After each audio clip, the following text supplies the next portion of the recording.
Hello guys and welcome back to the channel. आज मैं आपके लिए लेकर आया हूँ 2020 में रिलीज हुई sci fi horror movie come true. इस मूवी की स्टोरी काफ़ी ज़्यादा इंटरेस्टिंग और एंगेजिंग है। साथ ही एंड में एक ट्विस्ट है जिसके बाद आपको मूवी थोड़ी कंफ्यूजिंग लग सकती है, इसीलिए मैं वीडियो के एंड में उसे भी अच्छी तरह से एक्सप्लेन करने वाला हूँ। तो गाइस अब बिना ज़्यादा देरी किए मूवी की स्टोरी स्टार्ट करते हैं।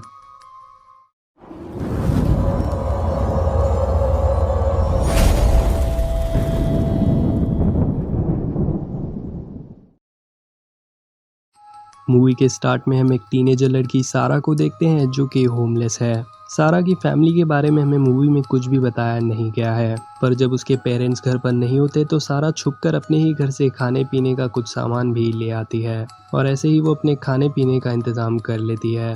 सारा एक कॉलेज में पढ़ती थी, इसीलिए उसका दिन तो वहीं बीत जाता था, पर उसकी सबसे बड़ी प्रॉब्लम थी रात को सोने के लिए जगह ढूंढना। ज़्यादातर तो वो अपनी फ्रेंड जोई के घर में रात को रुक जाती थी, पर जब ऐसा नहीं हो पाता तो वो किसी गार्डन या पार्क में रात में सो जाती थी। इतना काफ़ी नहीं था कि सारा को हमेशा से एक नाइटमेयर भी परेशान करता है। इस नाइटमेयर में उसे एक ब्लैक शैडो एक फिगर नज़र आती है जिससे सारा काफ़ी ज़्यादा डरती है। एक दिन सारा अपने कॉलेज के नोटिस बोर्ड पर देखती है कि साइंटिस्ट को कुछ वॉलंटियर्स की स्लीप स्टडीज़ के लिए ज़रूरत थी, जिसके लिए वो उन्हें पैसे भी देंगे, और ये सारा के लिए तो एक गोल्डन अपॉर्चुनिटी थी। उसे रात को सोने के लिए जगह भी मिल जाएगी और साथ ही उसे इस चीज़ के पैसे भी मिलेंगे। सारा जल्दी से उस जगह पहुंच जाती है।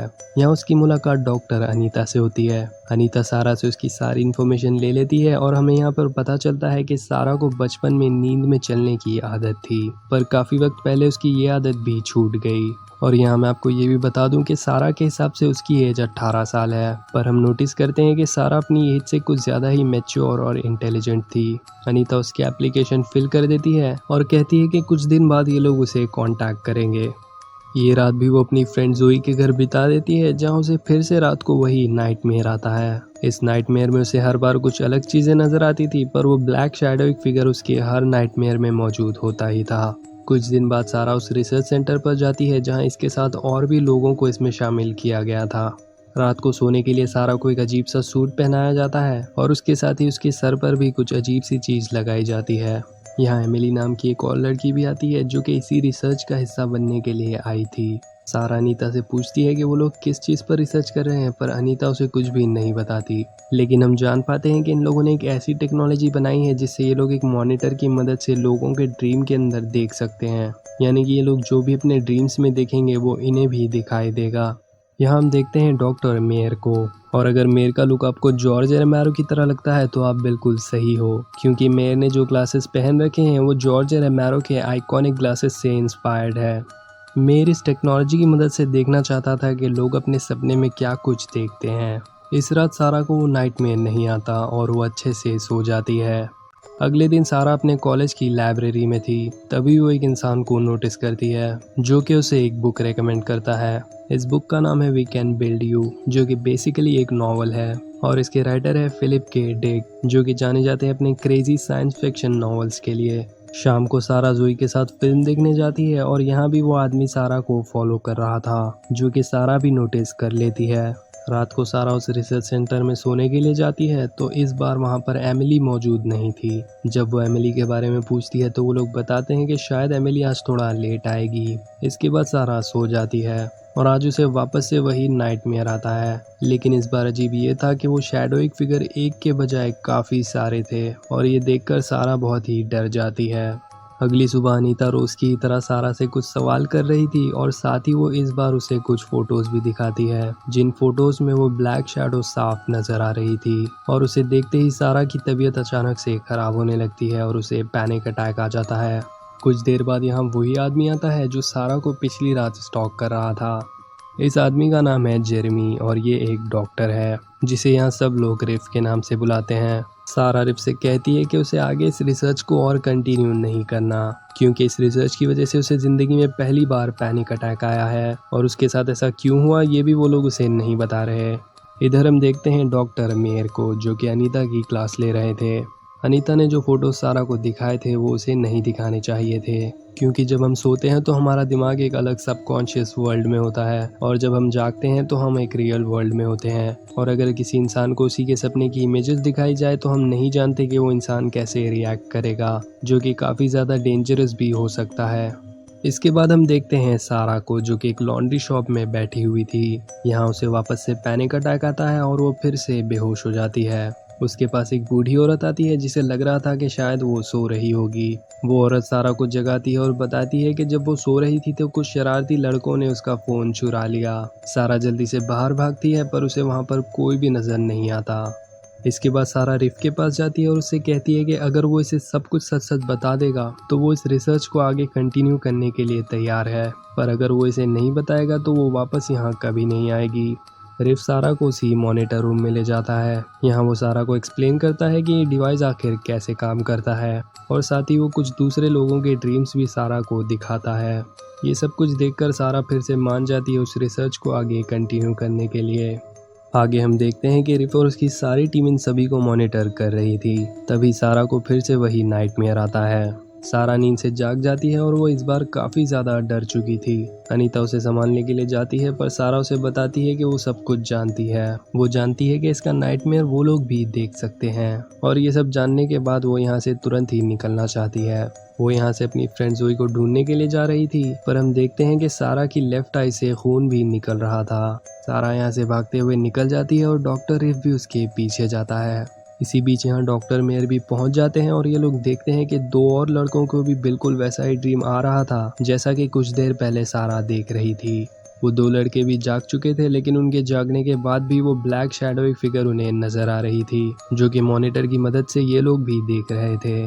बेसिकली वो दो लड़के स्लीप पैरालिसिस में जा चुके थे। उनका दिमाग तो जाग चुका था लेकिन उनकी बॉडी काम नहीं कर रही थी। और इससे भी ज़्यादा अजीब ये था कि वो दोनों ही लड़के उस शैडोई फिगर को एक ही जगह पर देख रहे थे, मानो कि वो शैडो वहाँ पर सच में मौजूद है। वो शैडो धीरे धीरे इन दो लड़कों के पास आने लगती है और तभी अचानक से मॉनिटर्स बंद हो जाते हैं। इधर हम देखते हैं कि सारा जोई को ढूंढते हुए एक पब में जाती है, जहाँ के वॉशरूम में जाने के बाद वो बेहोश हो जाती है। उसके पीछे वहाँ रिफ भी पहुँच चुका था, जो कि उसे लेकर अपने घर जाता है। कुछ देर बाद जब सारा जागती है तो उसकी लेफ्ट आई काफ़ी ज़्यादा इंजर्ड हो चुकी थी। आगे सारा देखती है कि रिफ सो रहा था और उसने उस डिवाइस को अपने ऊपर ही लगा रखा था। सारा रिफ के ड्रीम में भी उस शैडो को देखती है और अब यहाँ रिफ भी स्लीप पैरालिसिस में जा चुका था, लेकिन किसी तरह सारा उसे होश में लाती है। इसके बाद रिफ सारा को कॉफ़ी पिलाने के लिए ले जाता है, जहाँ उसे पहली बार अपना नाम जेरेमी बताता है। अब क्योंकि सारा के पास रहने के लिए कोई घर नहीं था, इसीलिए वो वापस रिफ के घर रात को रुक जाती है। यहाँ वो दोनों साथ में कुछ क्वालिटी टाइम स्पेंड कर रहे थे, तभी सारा अचानक से बेहोश हो जाती है। ये देखकर रिफ काफ़ी ज़्यादा डर जाता है और उसे जल्दी से हॉस्पिटल ले आता है। रिफ सारा के होश में आने का इंतज़ार करते हुए खुद भी कुछ देर के लिए सो जाता है। कुछ देर के बाद जब वो जागता है तो सारा अपने बेड पर मौजूद नहीं थी।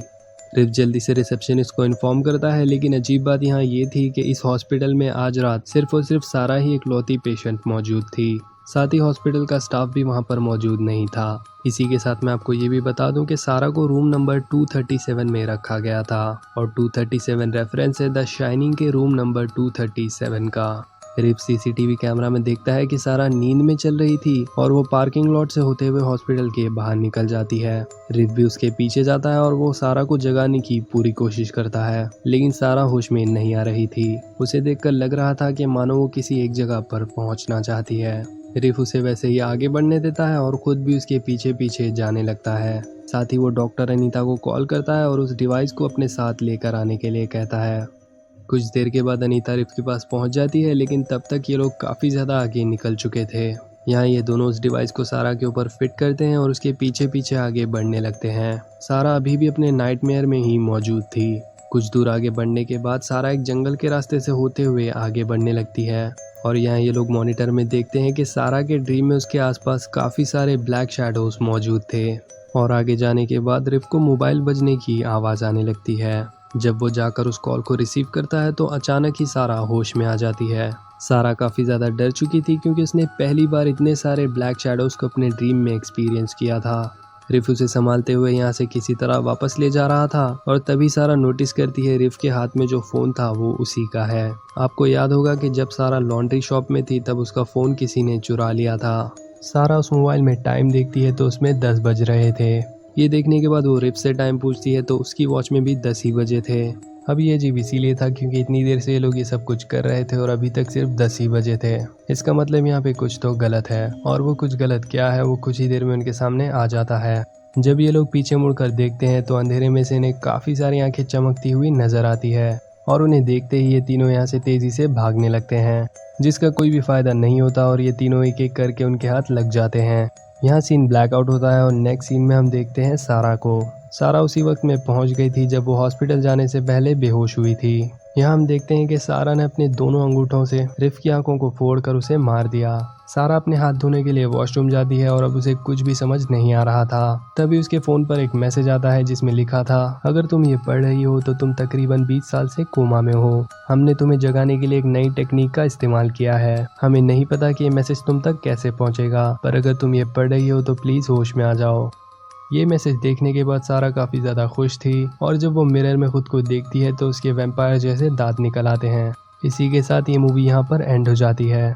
मूवी के एंड में जो ट्विस्ट था उससे आप भी कंफ्यूज हो गए होंगे, तो मैं आपको बताता हूँ कि आखिर इस मूवी में हुआ क्या। पूरी मूवी में हमने जो कुछ भी देखा उसमें से कुछ भी सच नहीं था। वो सारी चीज़ें हमने सारा के नज़रिए से देखी थी और सारा 20 साल से कोमा में है, इसीलिए उसके सबकॉन्शियस माइंड में जो कुछ भी वो इमेजिन कर रही थी वो सारी चीज़ें हमें इस मूवी में देखने को मिली। सारा जब 18 साल की थी तो उसके साथ ऐसा कोई हादसा हुआ जिसकी वजह से वो कोमा में पहुंच गई। 20 साल बीत जाने के बाद प्रेजेंटली उसकी एज 40 के आसपास होगी, इसीलिए सारा अपनी एज से काफ़ी ज़्यादा मेच्योर लगती थी। सारा जितने भी लोगों से मिली थी वो सभी उसके फैमिली मेम्बर्स या जान पहचान वाले ही रहे होंगे, जिसे उसके सबकॉन्शियस माइंड ने दूसरे कैरेक्टर्स में बदल दिया। और जो ब्लैक शैडोज उसे नजर आ रही थी वो सभी डॉक्टर्स थे। क्योंकि वो उन्हें नहीं जानती थी इसीलिए वो उसे ब्लैक शैडो के रूप में नजर आते थे। वो सभी डॉक्टर सारा को होश में लाने की कोशिश कर रहे थे और आखिर में उन लोगों ने कोई ऐसी टेक्नोलॉजी इन्वेंट कर ली जिसकी वजह से उन लोगों ने सारा तक ये मैसेज पहुंचा दिया। आखिर में सारा सब कुछ समझ गई और मिरर में देखकर वो अपने आप को इमेजिन कर रही थी कि उसके वैम्पायर जैसे दांत होंगे। तभी उसके दांत निकल आते हैं, जिसका मतलब उसके सबकॉन्शियस माइंड ने उन सारी चीज़ों को रियलिटी में बदल दिया जो वो इमेजिन किया करती थी। मूवी में जो कुछ भी सारा के साथ हुआ वो सब कुछ उसकी इमेजिनेशन थी जो उसके सबकॉन्शियस माइंड की वजह से रियलिटी में बदल रही थी। अब सारा सब कुछ समझ चुकी थी, जिसका मतलब अब वो होश में भी आ जाएगी। तो गाइस, आपको ये मूवी कैसी लगी मुझे कमेंट करके ज़रूर बताना और अगर वीडियो पसंद आया तो इसे लाइक कर देना और चैनल को सब्सक्राइब करके बेल आइकन भी ऑन कर लेना, क्योंकि मैं आपके लिए ऐसी इंटरेस्टिंग मूवीज़ लाता रहता हूँ। सो गाइस, जब मिलते हैं फिर किसी दिन एक और नई वीडियो में किसी और मूवी के साथ, तब तक के लिए टेक केयर। और अगर आपने यहाँ तक वीडियो देख लिया है तो थैंक्स फॉर वॉचिंग।